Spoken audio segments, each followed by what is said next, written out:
Hello everyone, this is Ebenezer. Just here we are going to today, we are going to discuss about the mastering the art of classroom management.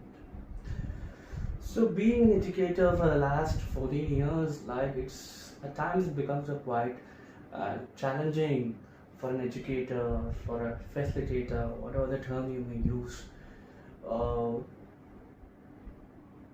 in the management of classroom. like you know there are different set of students with different levels, from different backgrounds. At times, their actions may provoke us to give corporal punishments, or to raise hands against them, or to show our frustration, to show our anger. They may provoke in that way. At many a times it happened with me also.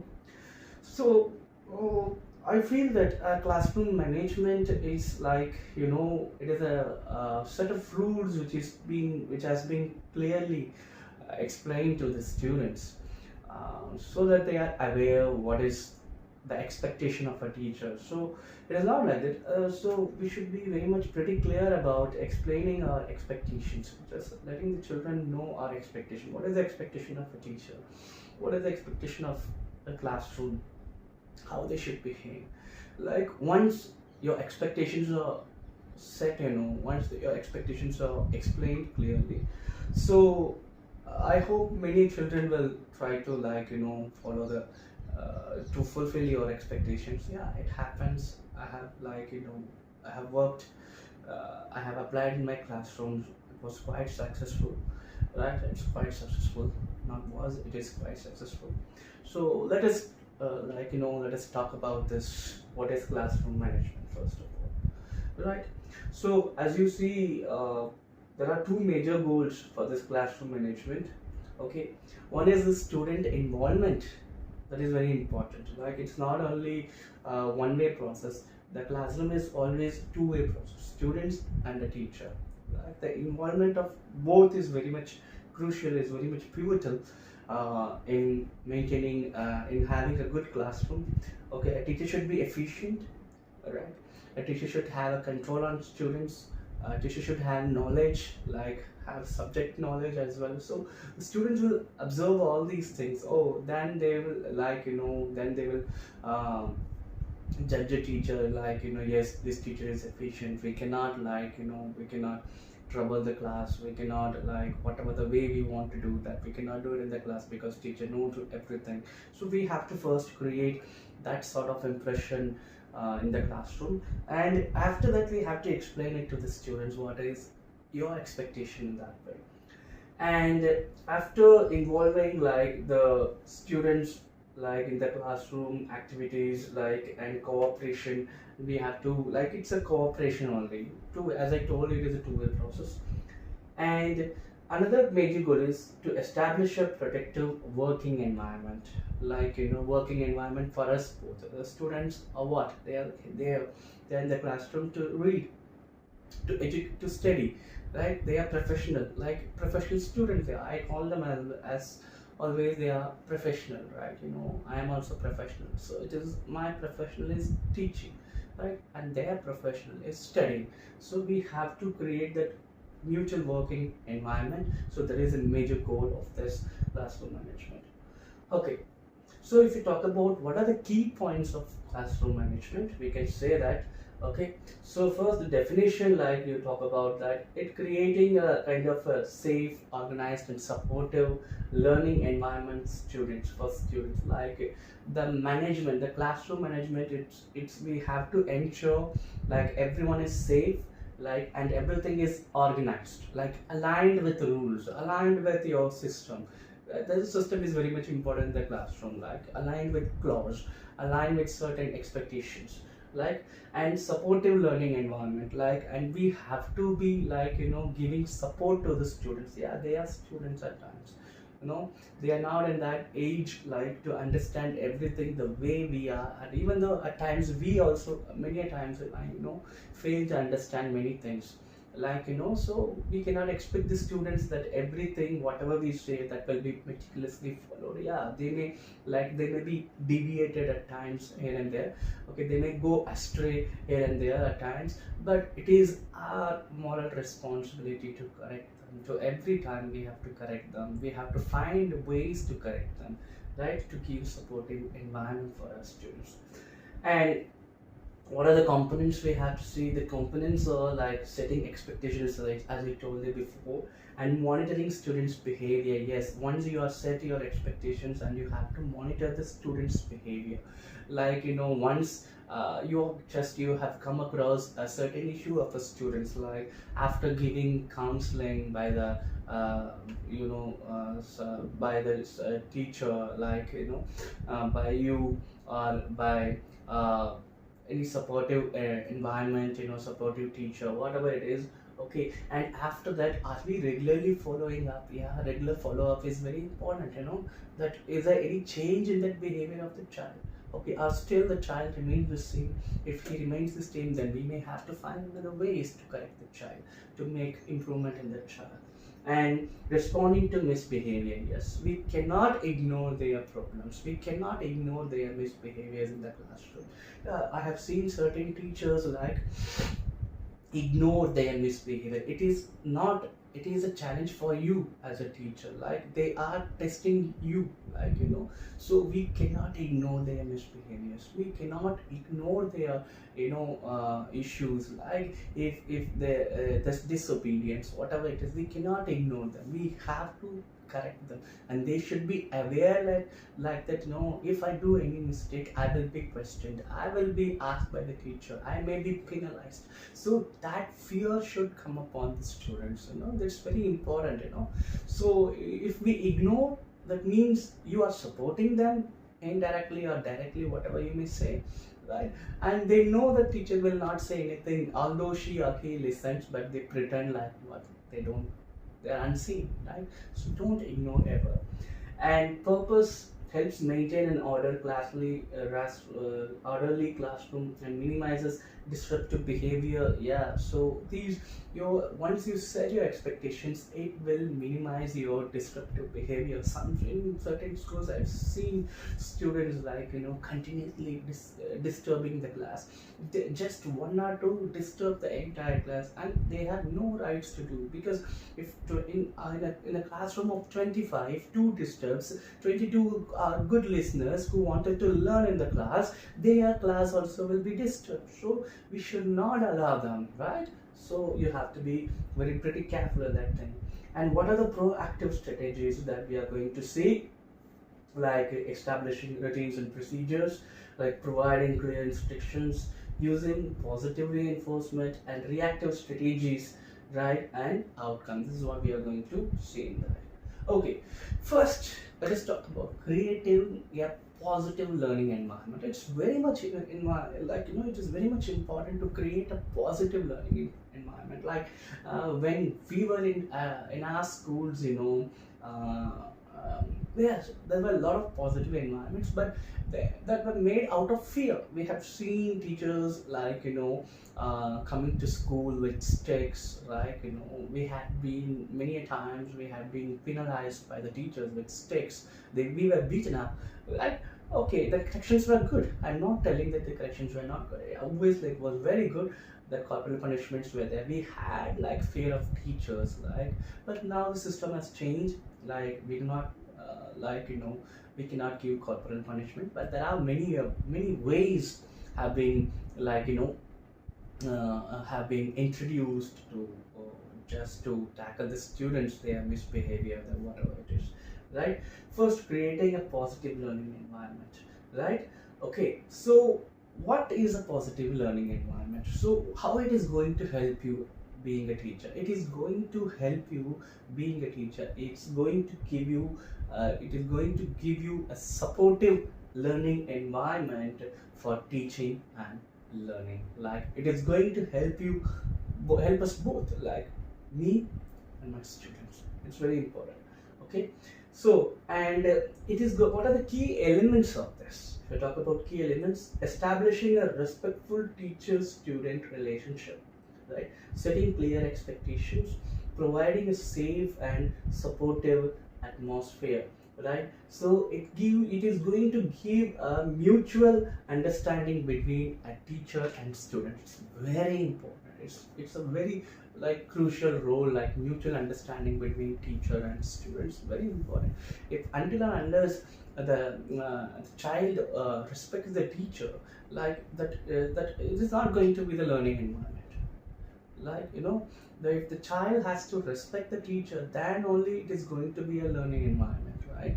Then only the child will be ready to listen, right? So first we have to very careful, like to in setting that connection, that establishment of mutual respect between the teacher and the student. It's very important, so yeah, even nowadays if you say anything also, like if you be bit harsh with students, at times they may get offended, like so the words we have to use, like we have to be pretty much careful, right? Yeah, and whatever we say, like you have to be very careful about our words, like whether we cannot say the words which offend their feelings or emotions, or like kind of an insulting, like they say what ultimately they are students, like they are just growing up, like especially in their teenage, because of that hormonal changes. Some people you may see a lot of so energetic, they may find you may find their in disrupting behavior. Yeah, so there are a lot of ways to involve them, to correct them. So we have to make that we have to establish the mutual understanding, right? And setting our clear expectations, as I told you, and use of positive reinforcement. It's very much important, Reinforcement in B.Ed, we have said, we have read, we have done this topic of reinforcement many times, right? It's very important to like appreciate the students very much, whether if their efforts are being appreciated, definitely they will put efforts. It's not like that only, like if they have done some remarkable thing, then only I will appreciate them. No, just start encouraging them for like for their minor efforts, like even if it is a little effort, like they have put efforts. If you find a student who has not put any effort, but because of you, like he or she gets motivated and trying to do something, please appreciate them. Your reinforcement is going to push them forward. Okay, you are not supposed to pull them back. Okay, we are going to push them forward, like okay, you have done this much better, okay, so this is good, like in future you can do it better than this, so keep trying, like in that way. And yes, providing rewards to encourage positive behavior, like providing rewards, like whatever you can have a chocolate, or like for example, if I say, like I used to give worksheets in my class, right? At times I feel like if the students could not, like if the students are not cooperating or not submitting the worksheet, so I used to give them a reward in that way. Like if I have at times in a week, like I used to have two continuous periods, two continuous lessons. So I tell them, if everybody if submits your worksheet, okay, unfailingly, so one lesson I will be taking it to games. So that reward encourages them, like the sports lesson, right? Always, if you want the students to be, they're always on the ground, they will be very happy, very cheerful to be there. So that is a kind of a motivation, that is a kind of a reward that you can increase students. So it is a kind of a positive reinforcement. Okay, the children at least do their work because of, like for the greed of going to sports. So it's like there are ways, in that way we can give them, okay, we can appreciate them, we can give a chocolate, okay, anything, whatever you can do, that you can appreciate their behavior, like appreciate their efforts.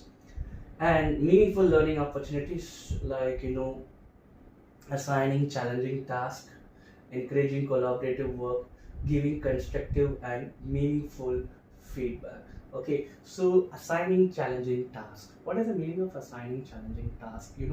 If you find certain students with a lot of energy, but the energy is not used in a right channel, so give the children, give the students. In every class you will find such set of students well popped up with like filled with a lot of energy, like they are ready to unleash their energy the way if they get the chance. So find that sort of students, give them the challenging task, like make them monitor, give them like if you find them in disruptive behavior, but they may have a good command on students, like they may have good rapport among their students.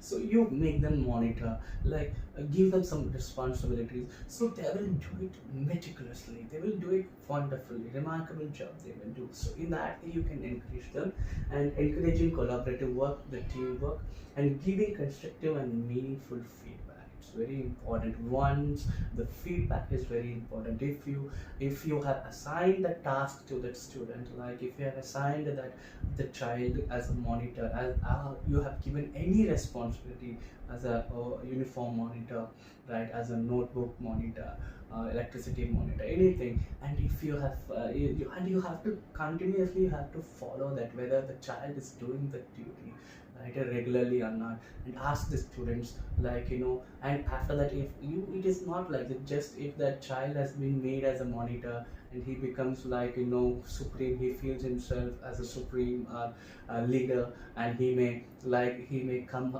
he if he comes very harsh upon students, like if the students conveys them to you, you have to make the child understand, like it is not that way, you have to handle this way the feedback, and you have to ask from your classroom, like how is the monitor doing, is he regularly checking you, like is he minding the class, so how is he minding the class, or does he have a control upon the class. That feedback, when you get that feedback, call the child personally, sit with him, and these are certain shortcomings, so please work on this, improve that, like this feedbacks will help to develop that habit, like to grow, to help the child to grow, right, whatever responsibility you have given. So if you are not going to follow up, I'm sure the child may do it for 1 or 2 days, after that he will stop doing that, or he or she will stop doing that.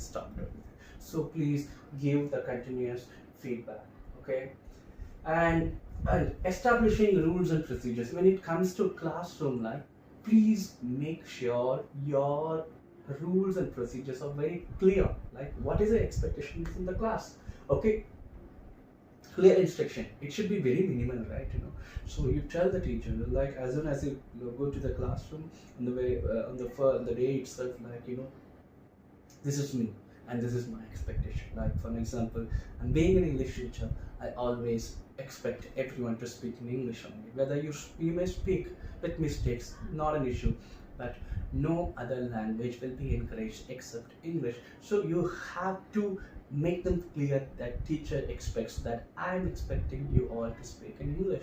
And another thing, like I don't like you people, like if you have to speak, if you have to ask something, first you have to raise your hand, first you have to take my permission. It's not like that I keep doing something, I keep teaching something, suddenly you may talk, you may raise a question, right? So you have to clearly explain them. You should not loiter. If you have to get up from your seat, if you have to drink water, you have to raise your hand, you have to take my permission, right? Then only you can do. So I will allow you to do. So in that way, make your expectations very clear, okay. On every week, on this date, I want your notebooks to be submitted, right? So give them time and give them deadline. It's very important. Whatever you may do, you may give them some ample of time and the deadline. If you unless you are not going to give the deadline, the children are not going to take it very seriously. So it's very important, okay. And so this is what we have to say: establishing rules and procedures, make it then very clear, right? Okay. So how you have to establish the rules? Like keep it very minimum, no maximum. Just you may have it for 5 or 6, not more than that. Yeah, that is enough. Okay. To maintain that class effectively, 5 or 6 rules that you find it major rules. Yeah, they are very major, right? That 5 and 6 are enough, right? That will support other other things as well. That five, if you are successful in implementing that 5 to 6 rules in the classroom, other things will follow very, like follow, like fall on its place, okay, very meticulously, right? And keep the wording simple so that everyone can understand, not to use, like even we may be good in articulation, like it's not like that we can use that Sachin Tendulkar's vocab here, okay, it's not. So the wording should be very simple, that use simple phrases, simple vocabulary, so that children can understand it. It is ultimately they have to understand, like what is the purpose of, what is the purpose of the language, if the language, if one could not understand what you speak, so it is very important. Have rules represent your basic expectations, yeah. So and please keep the word very positive way. There are ways to convey everything I'm saying, that word, so there are ways to convey the things, like you may be conveyed very harshly also, the same manner you may convey that same thing very politely, in a very gentle way, so which will affect the child, which will be very effective. Find that way and be positive always. Yeah, we have to remain positive, like positive thinking, optimistic in every situation. Yeah, so we have to be in that way, okay. And rules should be specific, and make your rules describe behavior that is observable. That's very important, as I told you, every now and then, like observable, it will be followed. You have to follow that. What you told, that first you have to follow that, right? And it is more important, like what we practice, that we have to preach. Like students will observe us also, like you are saying that I'm very disciplined, like I'm very particular about this thing, I'm very, like you are talking about, like like I'm very disciplined, I'm very punctual. But if you go to school every late, okay, late, the children will observe you. If you yourself is indisciplined, if they find, yeah, they will observe us very much, they will observe us, and they will judge us. The teacher is just not a he doesn't practice anything, he just preaches only. So that brings the respect for us, down. That brings the respect down. So that should be avoided. So what we, like practice, that we have to preach to the student, so and make them, you will be observed, like they are observed, and they have to be provided continuous feedback. Yes, it's very important. The feedback only make them understand that we are being observed by the teacher. So we have to be very careful about the expectations of the teacher. We are supposed to fulfill the expectations of the teacher. They will be pretty careful about that.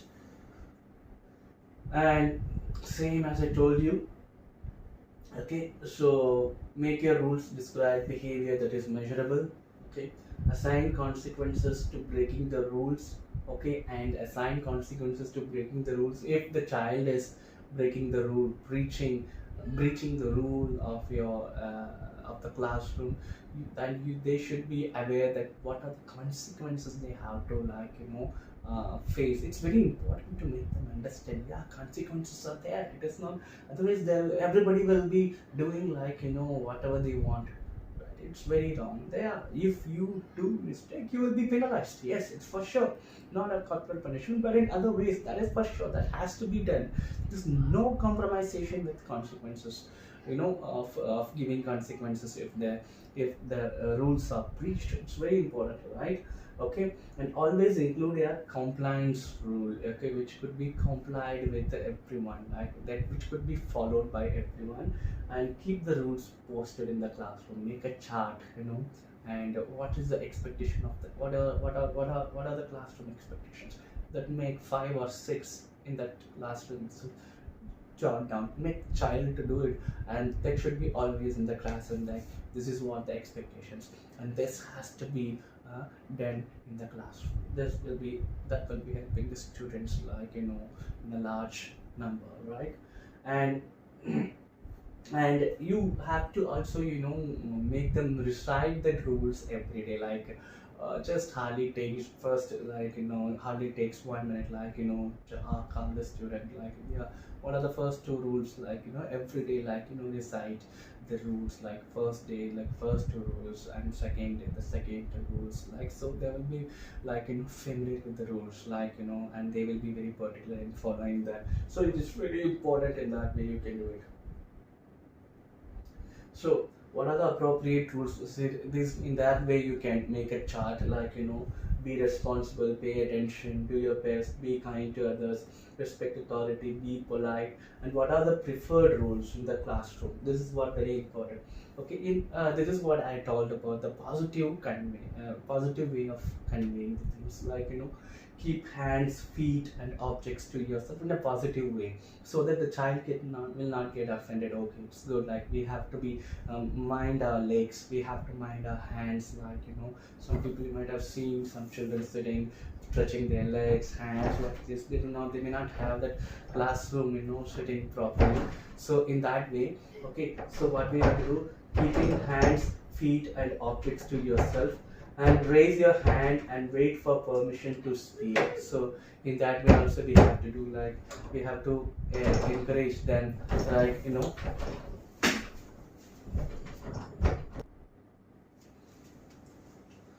so yeah, these are the preferred rules, and we have to make them clear about these rules to our students, like sit in your seat unless you have permission to leave it, raise your hand and wait for permission to speak, walk, don't run at all times in the classroom. You, instead of saying that, don't loiter in the class, okay, don't speak like that. So instead of that, still in a positive and a gentle way, so that the child will not get offended, okay, and they will be following very meticulously, right? And one possible corrective consequence, this is very important, that is very very important, as I told you earlier.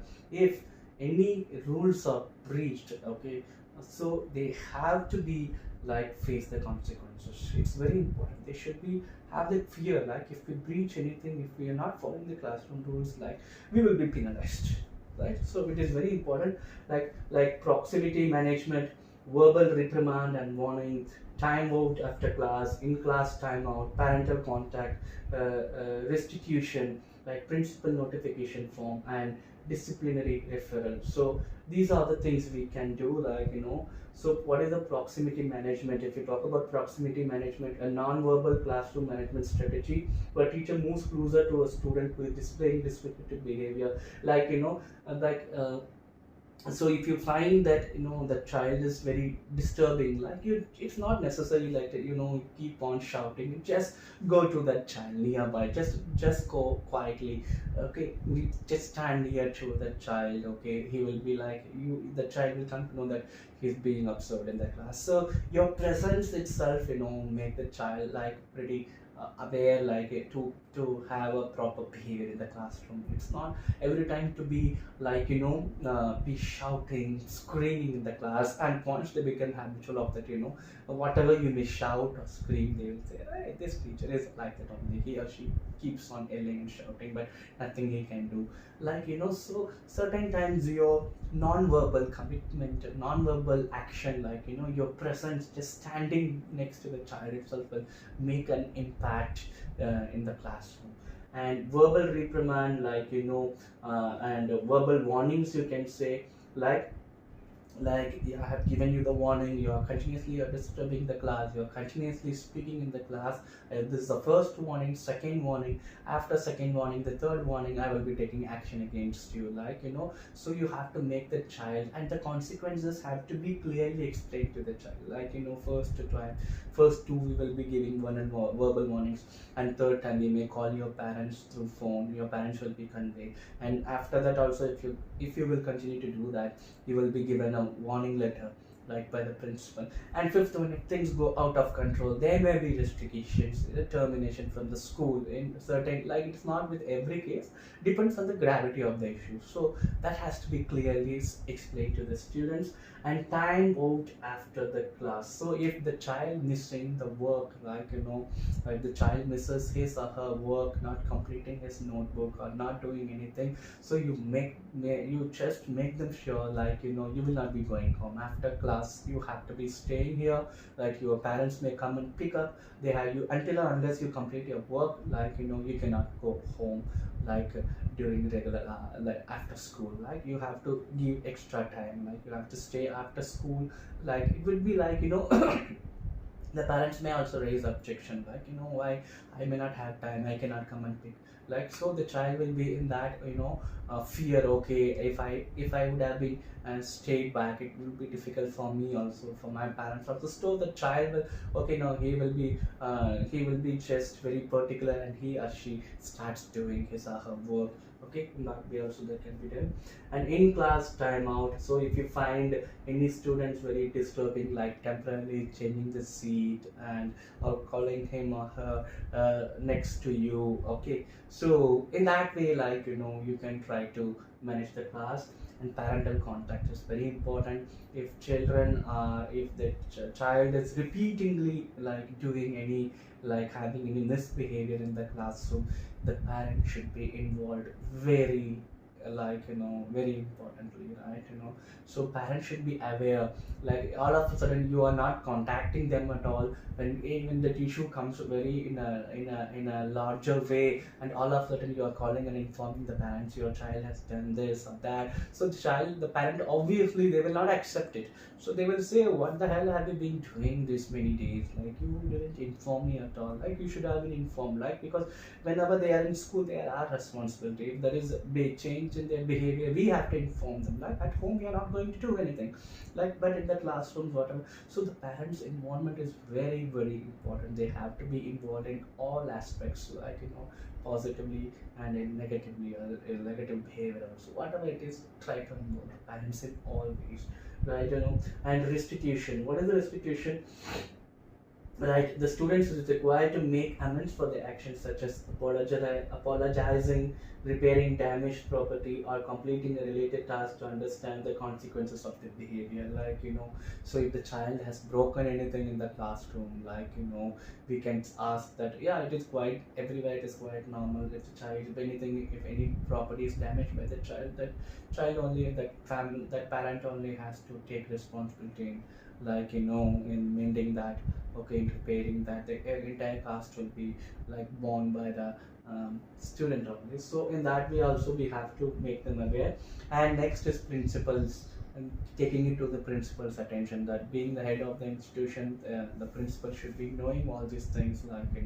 The head of the institution should know which child, what sort of child. Okay, many school, every principal knows which children are needs special attention, which children's parents are very sensitive, so that they must be knowing. And after knowing that, they know how to tackle that parents, that students. So that is very important uh, to for the institutions, for the head of the institutions to know the behavior of the children. And disciplinary referral. So ultimately, so if the child is not following anything, not doing anything, ultimately, and they have to be the action should be taken. Either it can be detention for a time. A disciplinary committee should be there in every school, and disciplinary committee should investigate that matter. And after investigate, they should find the gravity of the issue. After finding the gravity of the issue, they should recommend what action can be taken against the child to the principal, and principal has to act accordingly. We know everything. We are not like that. The gravity of the issue is very important. Depending on that, so we have to take necessary action, so that the child will be in fear always. If we do mistake, necessary action will be taken, and it's very important. The consequences are there for our mistakes. So it can be a detention, suspension, to an extent. It can be termination from the school at times. It can happen, right?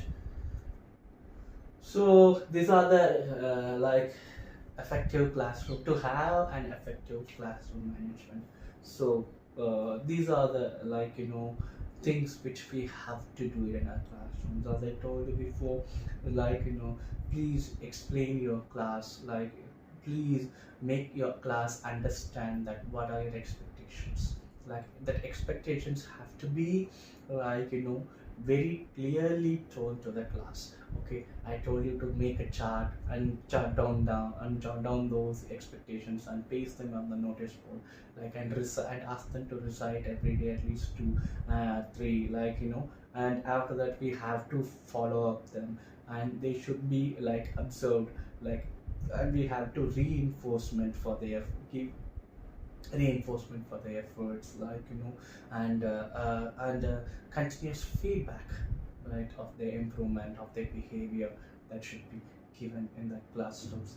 And as I told you, like if they find, if there is a like breach, or if that policy of the rules are not being followed, they have to be like they have to be sensitized, like there will be consequences for their actions, and that consequences also to be very much clearly explained, like for what things what consequences will be there, like so that they will be pretty aware, like okay, if I do this thing, like I have to face these consequences.